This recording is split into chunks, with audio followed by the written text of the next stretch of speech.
All right, guys, welcome back to the Establish the Pass podcast presented by ClutchPoints and our friends at Blue Wire. I am your host, Blake Lovell. With me, as always, my co-host, Dillon Reagan. And Dillon, another guest here on the episode on Establish the Past. And I tell you, it's we're starting to get a lot of these, but this may be one that we're not going to be able to top here. And that is Pro Bowler Darren Waller coming on with us. Darren, thanks for coming on. What's up, guys? Thanks for having me. I appreciate it.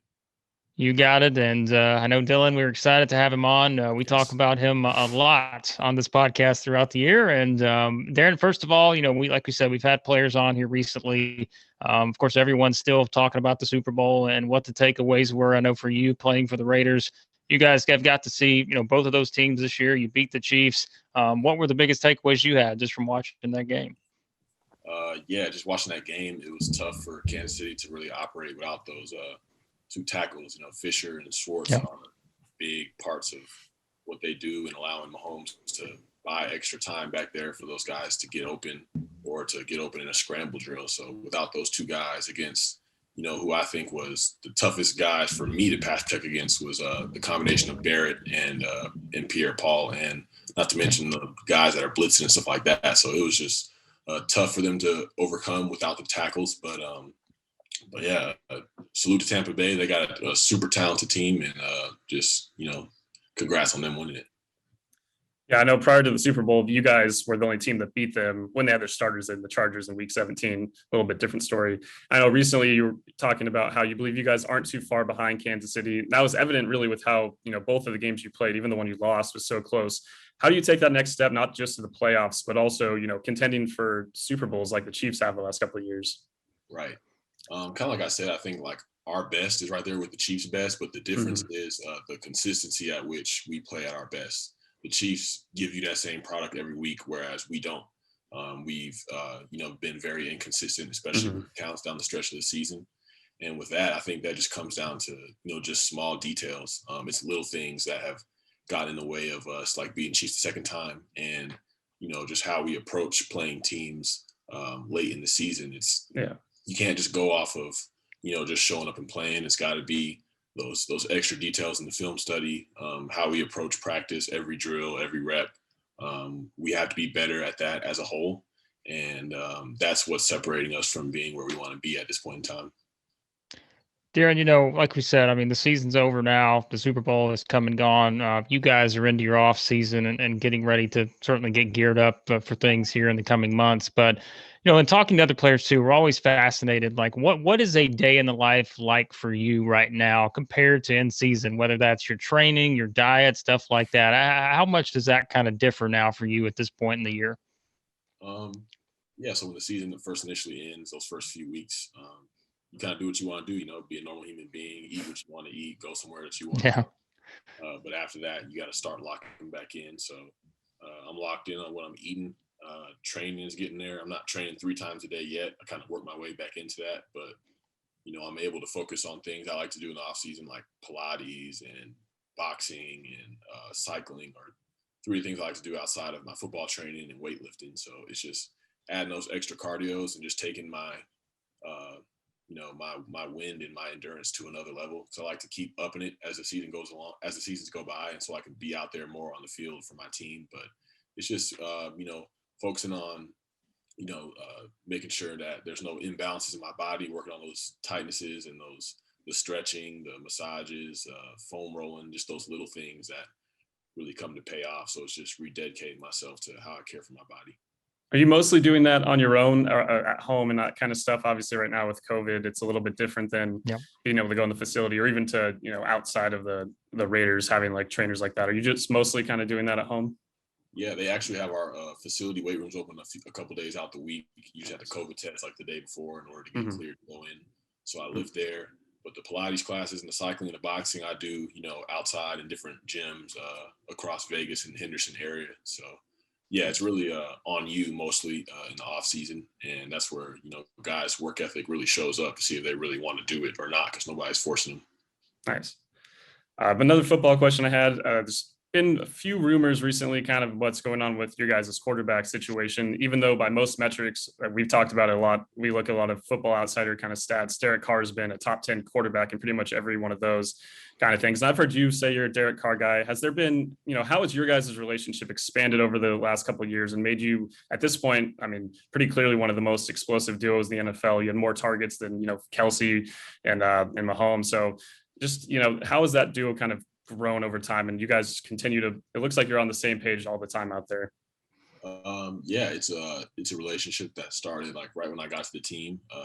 Just Derek expressing belief in me when I was, running scout cars when I first got to the Raiders, and telling me that I'll be able to do some great things. So it's just things like that that resonate, and just being friends and having vulnerable conversations just about life and stuff like that. It just turns into somebody that you don't want to let down. And with that connection, we're able to, have that dialogue where it's like, okay, break that route here, not there, or, showing up at a certain time, we can have that dialogue together where it's not, he feels like he's stepping on my toes or I feel like I'm stepping on his. It's just, we have that good dialogue, and we, just put the work in together. Like last year, we didn't, allow COVID excuses to set in, and we were throwing at parks around Vegas, and just getting in work any way we could, and just honing in the timing and the reps of things, and that just comes into it pays off on Sundays because we just try to do that every single day.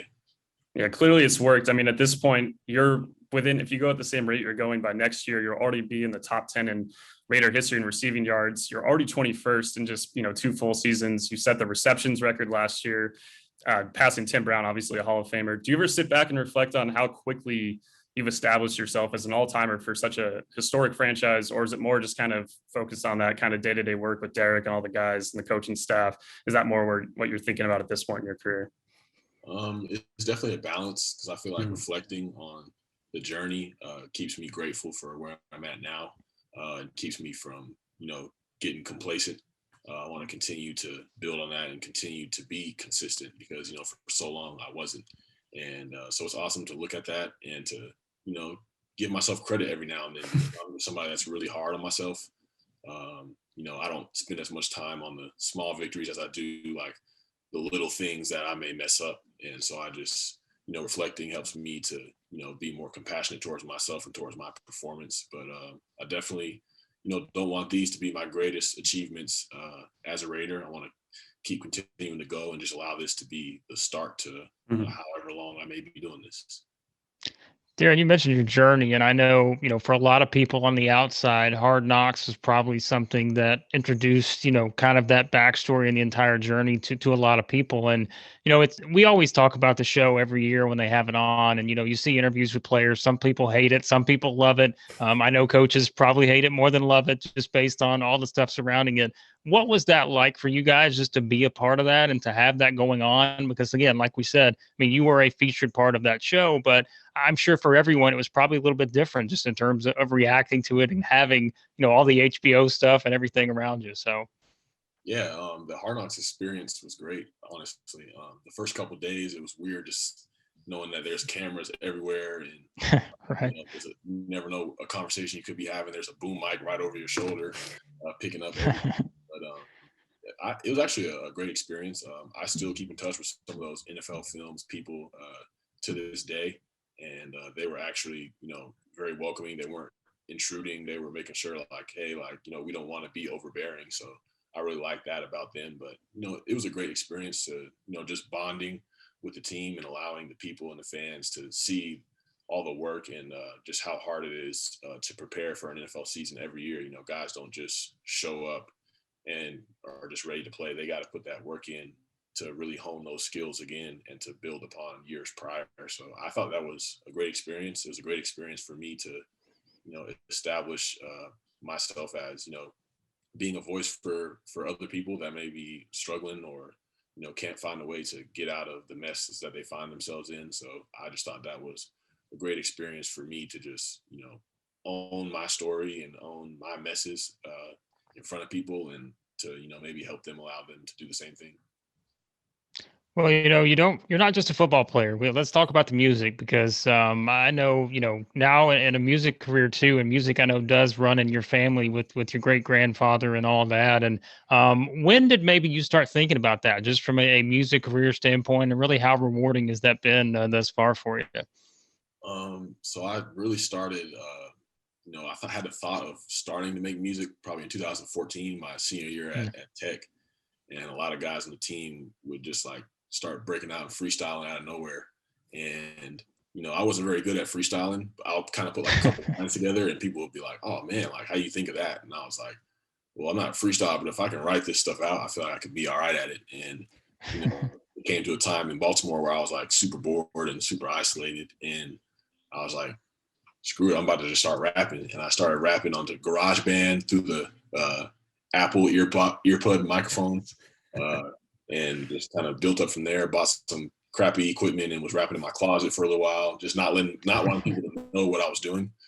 But then I kind of mustered up some courage in like 2015 to want to go to a real studio, and I linked up with some guys that actually went to my high school who were producers, and they liked my music, and it was just kind of up from there. And it's just something that's a great outlet for me.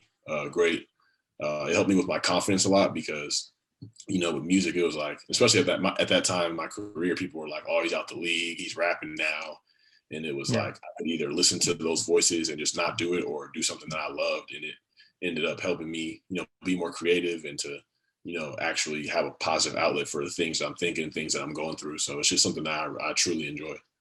Yeah, your most recent music video came out a couple of weeks ago, Sun in My Eyes, over 58,000 views on YouTube, over 3 million on World Star Hip Hop. How crazy and I know Blake kind of mentioned rewarding, but how rewarding is it to see how putting in that much work for something and have it be that successful so quickly?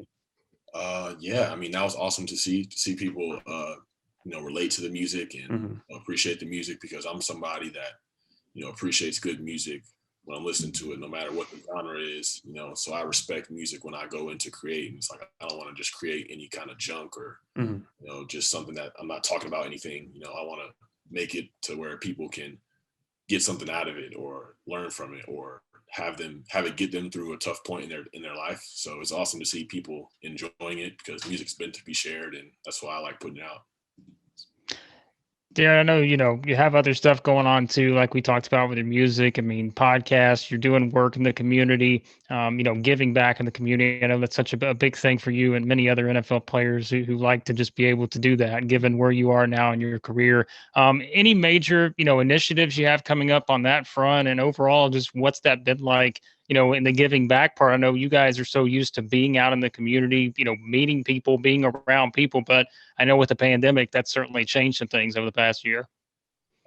Yeah, it's definitely changed some things. It's kind of put some foundation activities that I've wanted to do on hold, because those things can't really be done in person.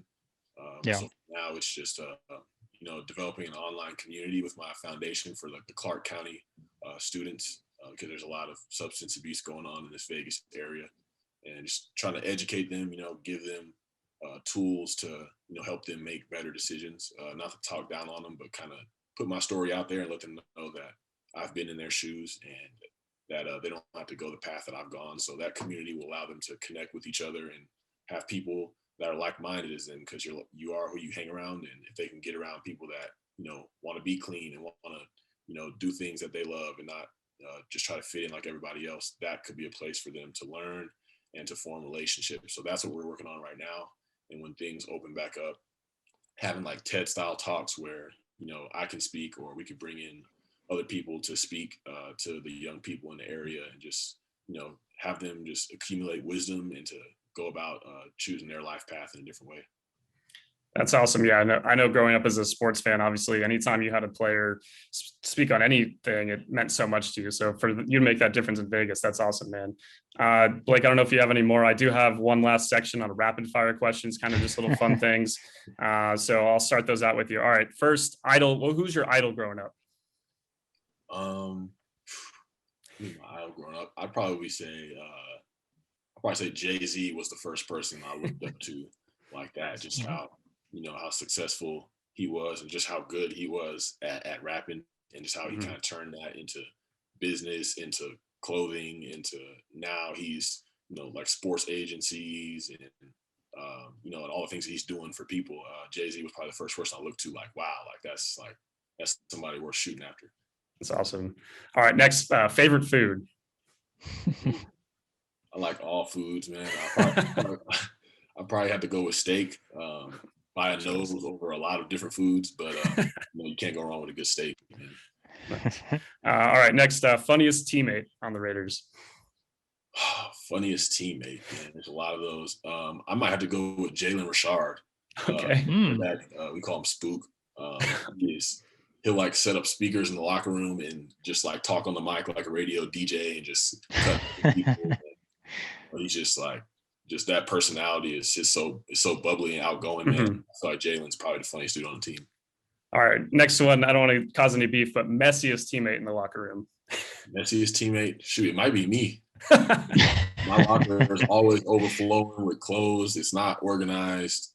Shoes popping out the little bottom shelf that we put all our sneakers and cleats in. So as far as like a locker, it might be me. Okay.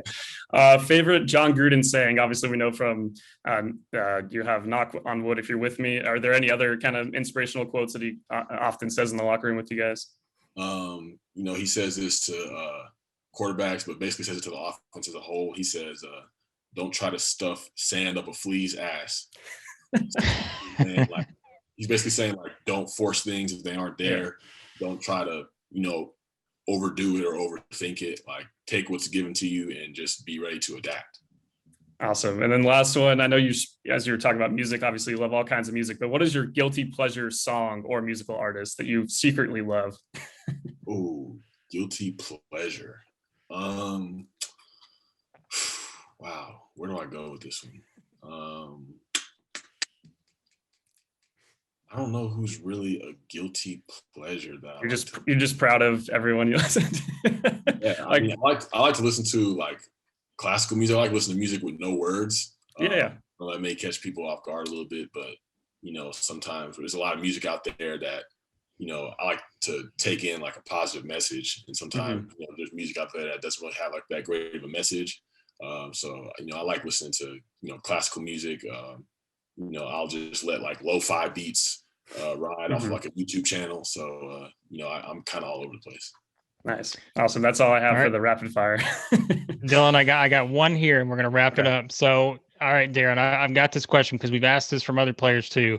How much do you hate listening to people talk about how much you've ruined their fantasy football team? Because we talk about this all the time. And I'm sure for you guys, at some point, it's just like, man, come on. Like, it's got to be out of control. It's not a problem for Darren lately, though. He's been good. Well, that's true. That is a good point. But I mean, I'm sure he gets tired of hearing about it, though. It's like everything. I don't know. So, yeah, that's like the topic that people are like, oh, Darren Waller, oh, you were my fantasy team. Oh, this. It's like, I don't play fantasy once, so I don't really understand it like that.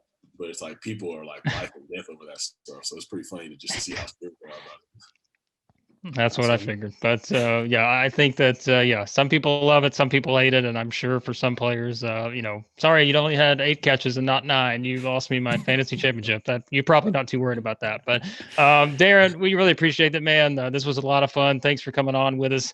Best of luck with everything this offseason. And thanks as always for coming on here. All right, that was Darren Waller and Dillon, as we said, Pro Bowler, Raiders. This guy is just doing it all. And he is just, we talked about kind of what the numbers are and all the success he's had this far and really just has become, I mean, you could say like really one of the breakout stars in the NFL, not just at the tight end position, but I mean, he has become such a huge part of what the Raiders do. And he really has. I mean, he's been a breakout star the past couple of years. Yeah, I know we touched on Hard Knocks, and it's crazy to think, he looked good in those early kind of, when he was in camp in 2019 and then the preseason, but to project that, usually they have those guys kind of as the storyline players, and then you learn if they're going to make the team or not. And to go from that to actually being where he's at this point is pretty insane. And obviously all of his work off the field, he's, just from meeting him before the podcast just now and through it, such a nice guy and couldn't have been, kinder. So yeah, awesome. Just an awesome dude, and really looking forward to seeing where he goes. He's still, in his late 20s, got plenty of, doesn't have, compared to a lot of guys that age that kind of have the miles on their legs. He's only had, pretty much 2 full seasons. So plenty of time for him to dominate for the Raiders. Yep, and he's our first choice, right? Fantasy football this year. We're gonna be battling it out for him. So, yeah, but no doubt. I mean, he's been fantastic, and again, it was great to catch up with him. And other interviews, Dillon, we've had it recently. We had Pat Ricard on from the Ravens, and hopefully we'll have some more here on the way as we go throughout the offseason in the NFL. But we got a lot of great stuff going on for Clutch Points to have people covered on the offseason in the NFL. So let everybody know where they can find all of that. Yeah, about a month out from free agency starting, although JJ Watt can sign before. So we have all that coverage from him, all the rumors going over all the teams he could end up with in the Clutch Points app in the NFL section there. Also on ClutchPoints.com. You can find our podcasts in both those places, as well as anywhere you listen to podcasts.